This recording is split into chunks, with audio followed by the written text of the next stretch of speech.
I am almost done setting up right here. Hopefully, you guys can see me. I'm going to be posting this a little far so you guys can see how I'm going back and forth. So, you guys are going to be seeing me going back and forth um, because I'm still not done setting up. So, today I'm going to be talking about addiction. And I know it's a tough topic because a l- I feel like sometimes it could be misconstrued. A lot of people they think addiction is they think like a negative thought, and when it comes to addiction, I've battled with addiction for most of my adult life. I'm a recovering alcoholic. For those of you who don't know, I was an alcoholic from age of 17 to 23, a hardcore alcoholic, a raging alcoholic. So it wasn't just like your typical person that would drink and it wouldn't be able to stop, but I would want to create problems, which is why it was definitely a problem. I can't. Um, if I could have been a type of person that can be a social drinker, but then not create problems, I don't think it would be a problem. But it's just that I would be the type of person that would want to create drama and create problems out of the blue. But when I think, and that was when I was the last time I decided to drink was at the age of 23, and that after that I realized this is I have to do something different. And I feel like a lot of the time, actually every time, I when people think alcoholic or any form of addiction, really, they don't really think about what is um, really going on beneath the surface, like what is causing the addiction, what are you trying to avoid, what are you running away from, what are you not dealing with. And I feel like that was what happened to me. I i avoided i avoided a lot of things. I feel like for me it was easier to avoid all my feelings, all my thoughts and feelings about everything. So that's why I would run to drinking because it would be it's easier when you don't have to deal with what's really going on underneath the surface. So I've shared this in other lives before, um, where I realized that I was actually running away from a lot of unresolved trauma that I was dealt with when I was a kid. I, I was a lot of things happened. A lot of beautiful things. I had a beautiful childhood. Like my parents were amazing. They still are amazing. They did the best they could, and I know that they did. Like I can. It's like one of those. It's like my parents have been one of those parents where you're like, man, they did everything that they could with the tools that they had. Like there was no doubt in my mind. Um, but sometimes life happens and things don't turn out. And even my parents, they didn't have all the tools or all the proper tools to really take care of. Like my parents, like think about it. My parents, had me when they were in the early 20s, like 22, 23. Like when you're in that age, you're still a kid. Like you really don't even know what you really want in life. Imagine having to take care of a living, born human being, and it's under your supervision at all times. Like that is a lot for somebody. That's definitely a lot for somebody that age, let alone somebody that's grown and has their life together. I mean, a lot of our if you're Hispanic, a lot of our parents they ended up being parents in their late teens or in their early 20s, and you don't know what you're even doing at that time. And I feel like I have a lot of compassion for my parents. I have a lot of compassion what um, for what they had to go through, even to make it this far. My dad comes from uh, my dad is from a small ranch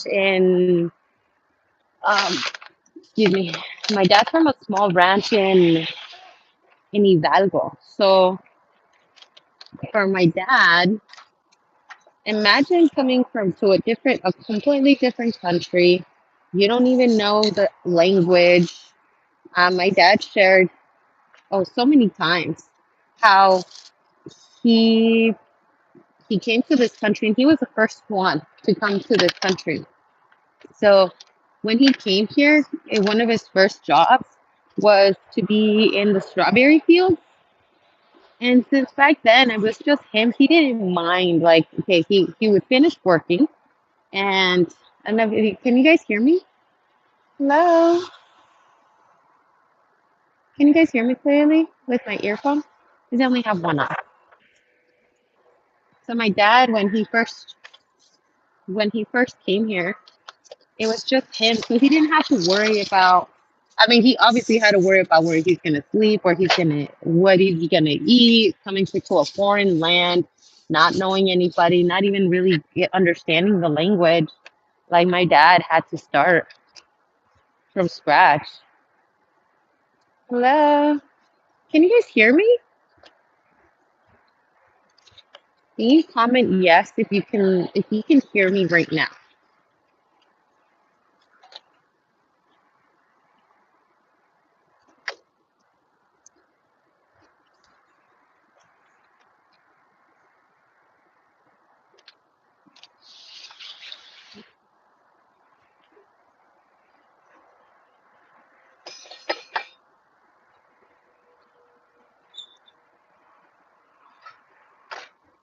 Let me see those texts. Let me see the comments. Yes. Oh, okay. Thank you so much for commenting.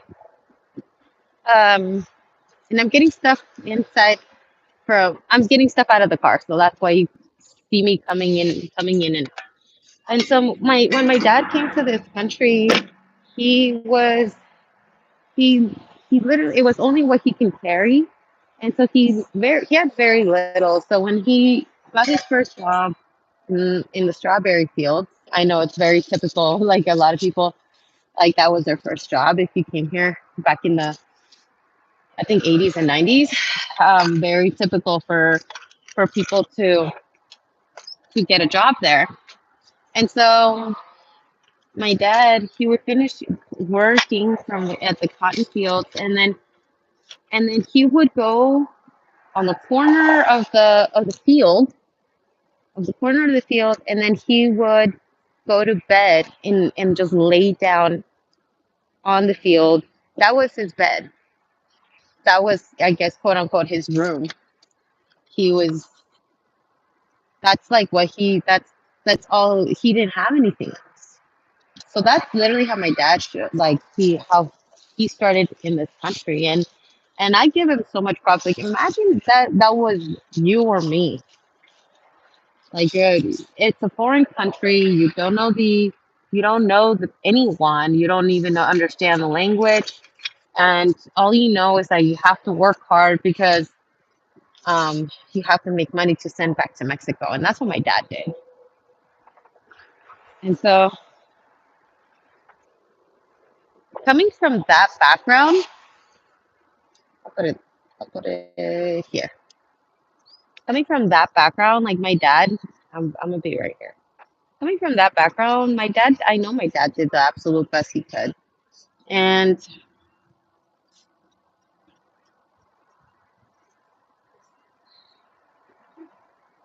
now that we're older, my dad, he got a different job. He started going up, um, doing better for all of us. I mean, we were in a situation where my dad when more people started showing up here in the United States, more of his family, he didn't want people to show up and be the same way that he was, where family members didn't know where to show up and didn't know where to sleep. So he provided that shelter for a lot of families.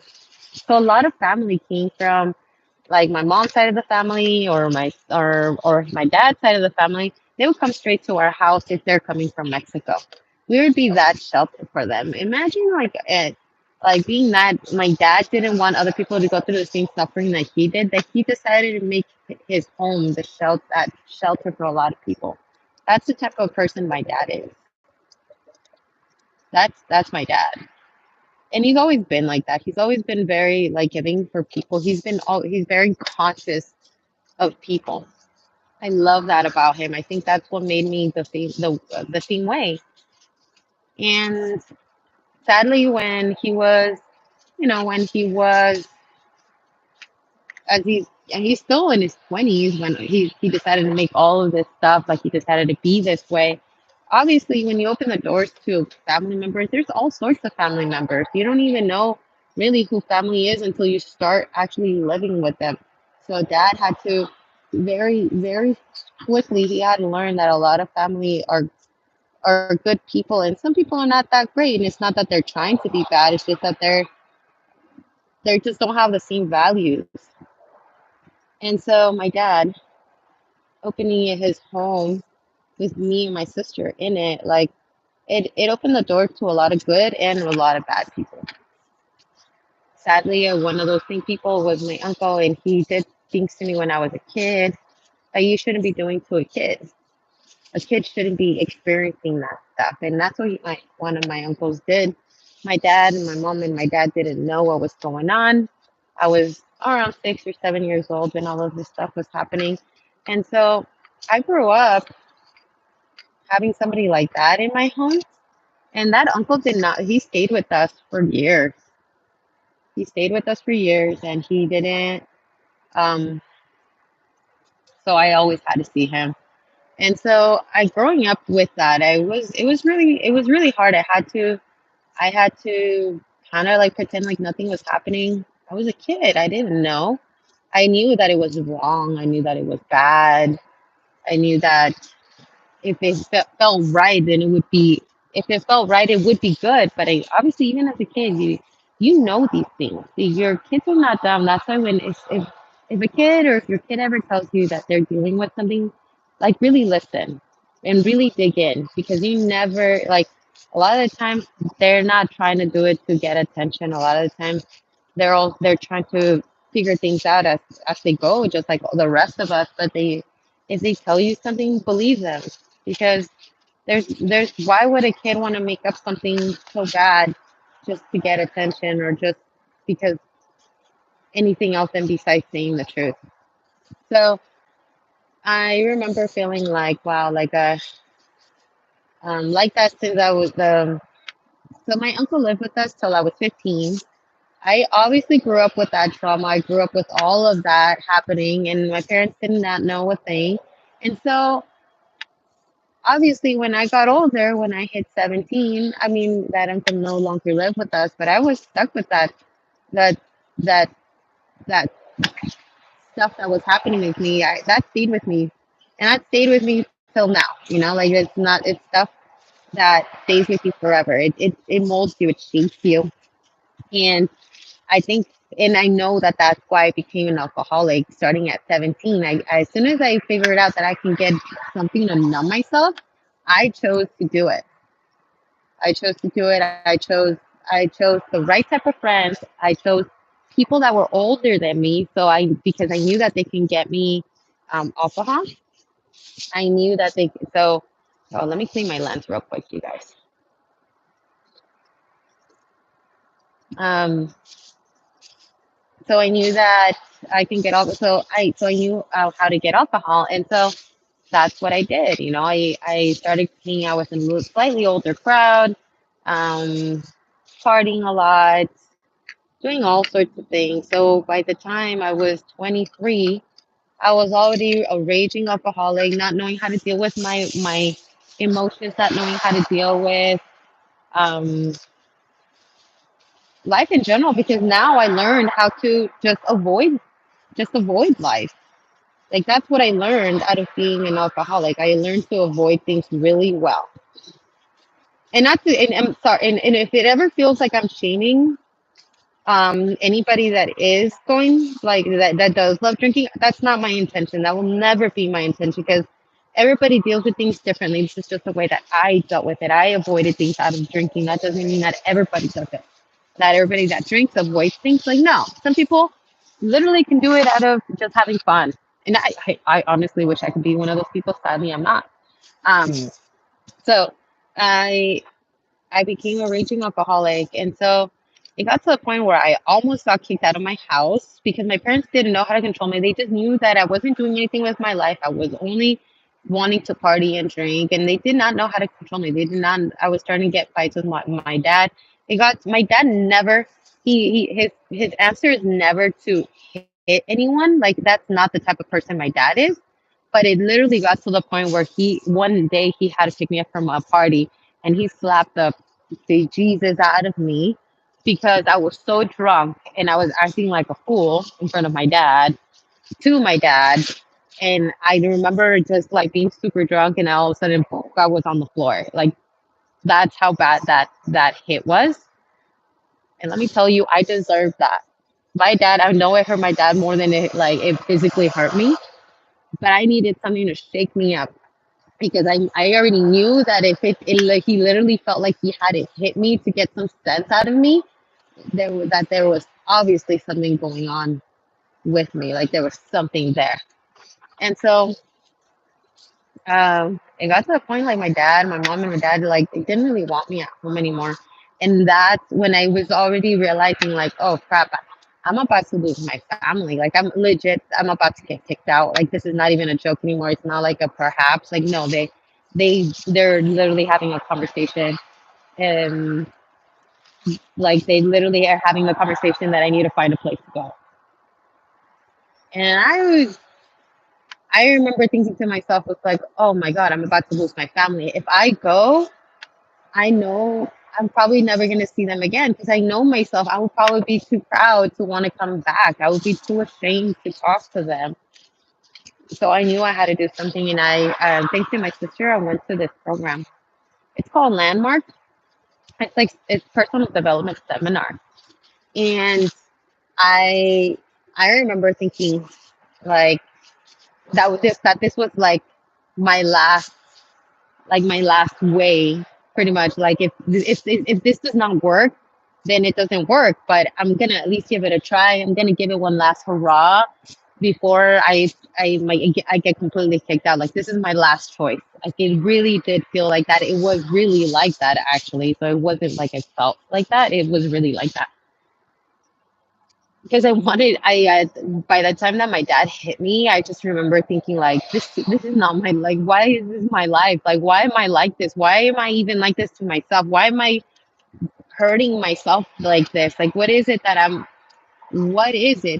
doing? Why? Like I could not understand my feelings. I could not understand what was going on. I did not have the capacity, did not have the tools that I wish that I had. And so I knew that there was that life could be different. I just didn't know how, and I knew that I could not live this way anymore. That's all I knew. That's all I knew. And so when I started the seminar, I remember thinking to myself like, "Oh my God!" Like this is. They started talking about dealing with yourself and taking full responsibility of your actions. I remember thinking something like, you mean to tell me that everything that I did and that happened in my life was my fault? And the first thought that came into my mind when I was sitting down in that seminar, it was a three day seminar, all day, Friday, Saturday, and Sunday. Like I had to take responsibility that um, everything, not that everything that happened was my fault, but that I took a part of it.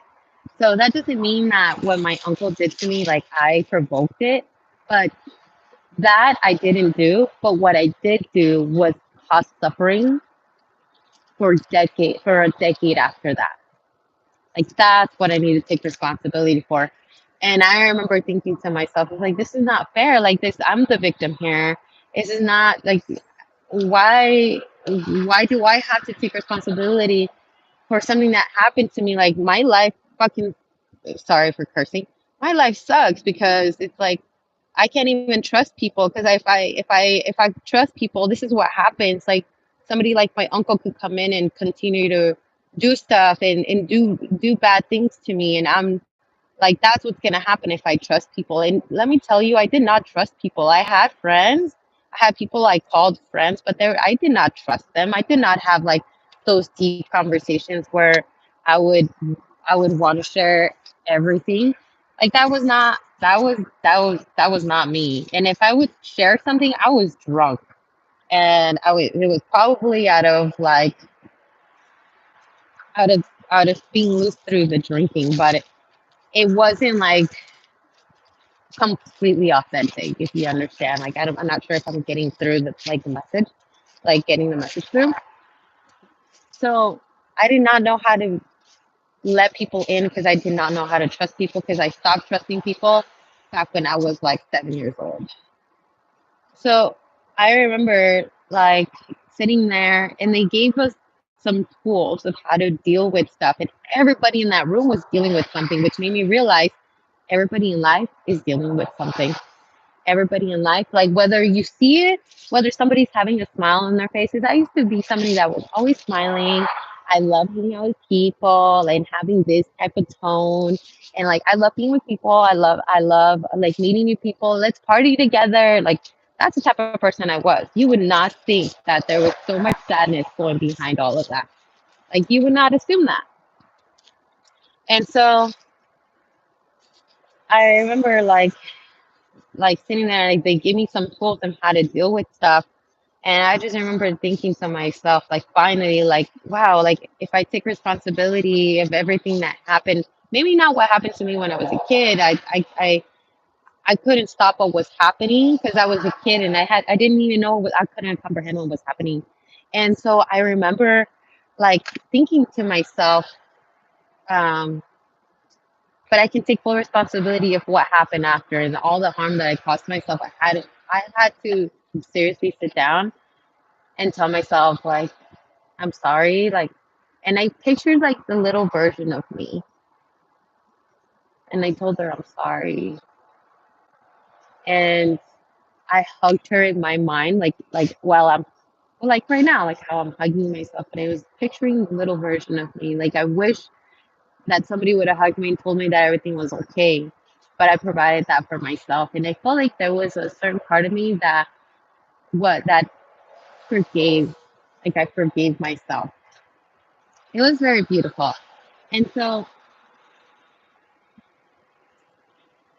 ever since then, so that was when I was 23. This is 10 years ago. I'm 33 now. I learned to forgive and then to take full responsibility of my life, of everything that happens in my life, whether it's good or whether it's bad, but to take full responsibility of my life. I'll be right back. Okay, you guys?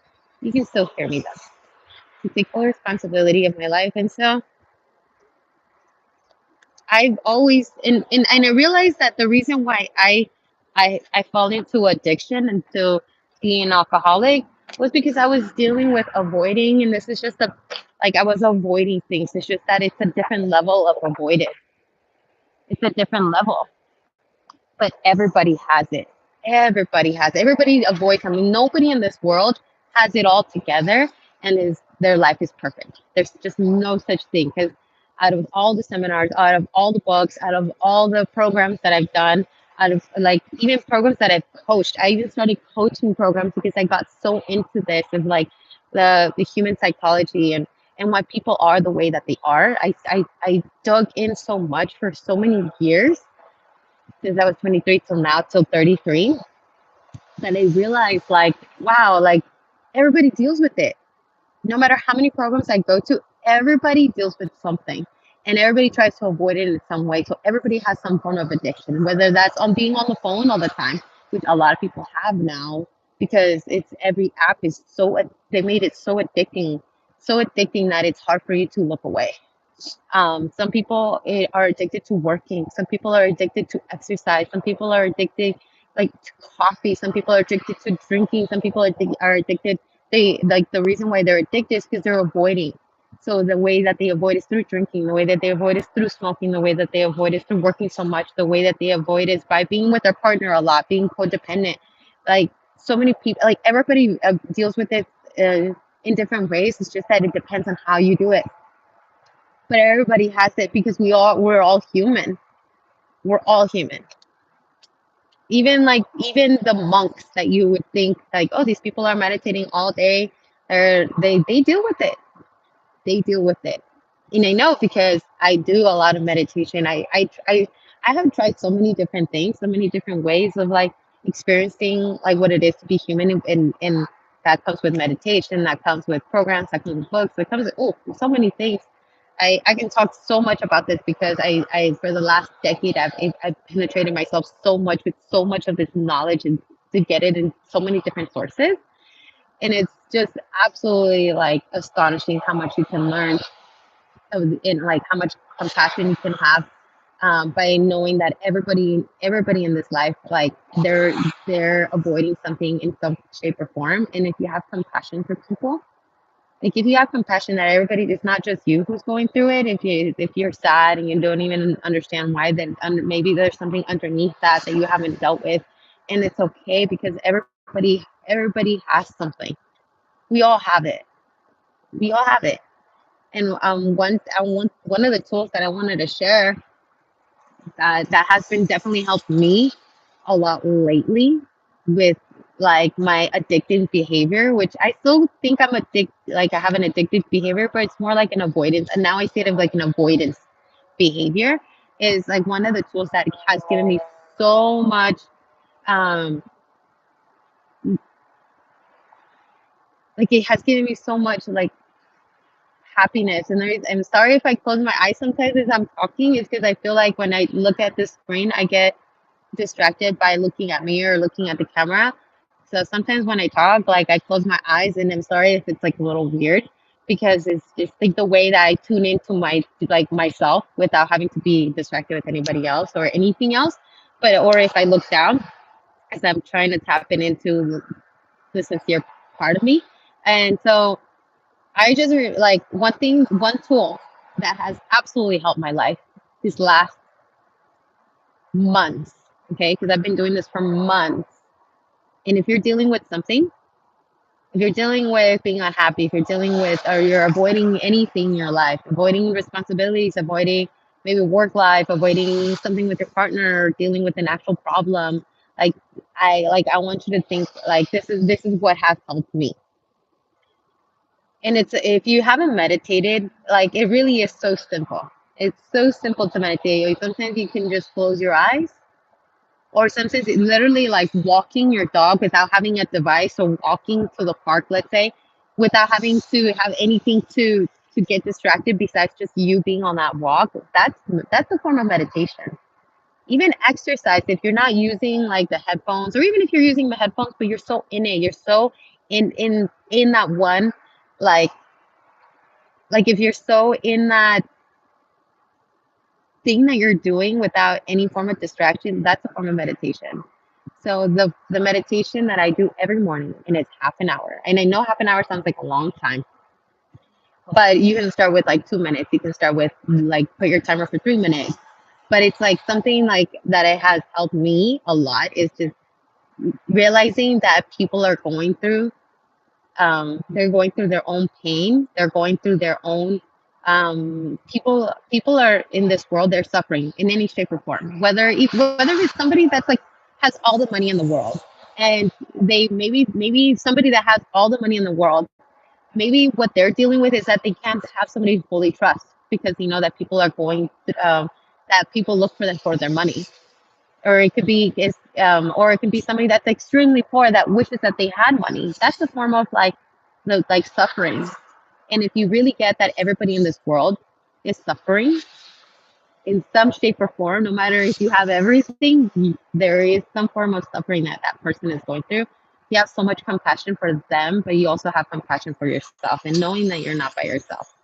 And I meditate on this every morning, for that, especially for the last couple of months. I meditated every morning about this, and it has made such a huge difference. It had made me realize that, like, even when people are being mean to me, or they said something rude, especially because I do so much content, I get exposed to so much, like, I get exposed to so much, like, all sorts of people from wherever, from however big my content gets, like how big the reach is. So I get sometimes it could be thousands of people, sometimes it could be hundreds of people, and when you attract, or when you expose yourself to that much people, you get exposed to good people, and you get exposed to not so good people, or like quote unquote bad people. And I don't think people are bad. They just do bad things. Oh my god, that dog. Okay, she's fine. There's a dog right there. She's so cute. Um, so you get exposed to all sorts of people. So especially when people are being mean to you, if you really get, even if you don't want to meditate in the morning, but this is something that has helped me every morning to get my day started before I touch my phone or anything. This is what I do, because that first hour of the day is the most productive hour of the day. So whatever you put in your head, that first hour will dictate how the rest of your day goes. So that first hour, I always make sure it's something either productive or something that will uplift me for the rest of the day.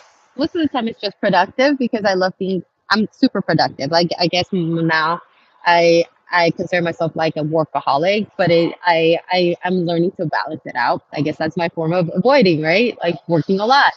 But I deal a lot with my emotions throughout the day too. Now, something that I had to learn, and it took me a decade. But it doesn't mean that it's going to take you a decade or anybody else a decade. But this is how long it's taken me. And so, when I meditate or I think about that throughout my day, when somebody's being mean, let's say I have a rude customer, let's say I have a rude comment, or I have somebody that said something like upset that could upset me, I that my first thought in my head is like, people are suffering or that person is suffering, and that creates like even a connection and empathy for that person. So if you're ever dealing with something like that, or if you're dealing with a rude customer, if you're at work you're dealing with a rude customer, and just know that that person is nothing personal. People are just dealing with themselves, and this is the best way that they can deal with themselves is by like throwing their anger out to other people, because sometimes we don't have an outlet like I did. Like when I used to drink and used to hurt people, I did not have the tools. So I used to get mad at people. I used to get frustrated at people. I used to get pissed off at people because I did not have the tools.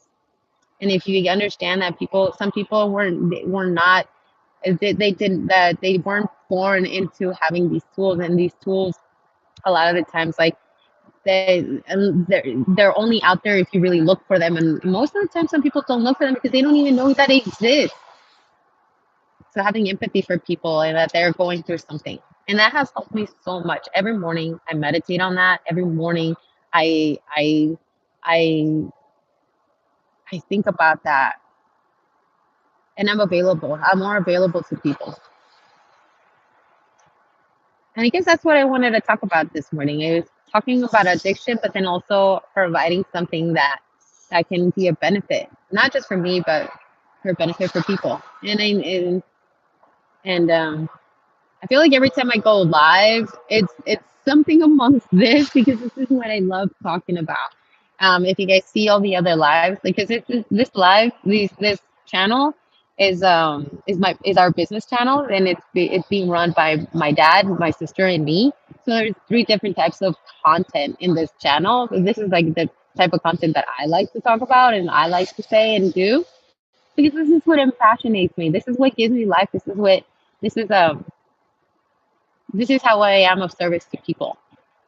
And I think that's like if, like this morning when I talked about like, oh, if I have a rude customer, if I have somebody that's mean, like I'm still gonna be gracious with them because they're suffering, and knowing that it has nothing to do with me, and I'm still gonna give them the best version of me. And that's what gives me the reason to, yeah, that's what gives me like the wanting to always have good do great customer service, like treat somebody so good, not like that very co-pilot, like, hi, how are you doing, what would you like today, like, no, like actually show some form of emotion, something that will break that robot like co-pilot mind. Like how that's how I like to contribute, and I think about every customer, and I'm so grateful for every customer I do get. Right now it's still kind of early, um and I set up kind of fast today compared to other days. Usually I'm done by like 9 and people start showing up around 9:30. I actually hurried up now that I think about it. It's 8:45. I did this pretty fast. I'm really proud of myself. Okay. Okay. So yes, this is what I wanted to talk about, and I'm gonna leave you guys here. I'm definitely gonna continue working. I need to do some more things, but thank you guys so much for watching my live and help me and being with me as I'm here working. I know I was coming in and out of the picture a lot and out of the frame a lot. So definitely thank you so much for having patience with me and patience with the like the fact that I was coming in and out. All right, you guys. I think I'm gonna let you guys go. I may and I'll see you guys on the next one. Have a beautiful day, everyone. And happy Sunday. I'll see you guys. I do go live Friday, Saturday, and Sunday. If you guys didn't see my live yesterday I talked about I have it right here. Yesterday. Hmm,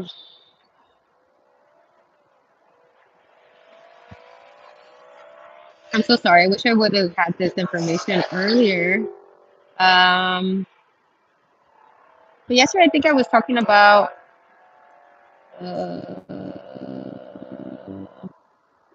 you guys want to watch that live. The shocking truth about how I manage my business and how I manage my health. And we've been doing this business for like 5 years now. And the first 3 years I was suffering, and I'll share more about that. And how I'm barely learning how to really balance both things. Because for me, balancing things has been such a hard thing to learn. It's really hard.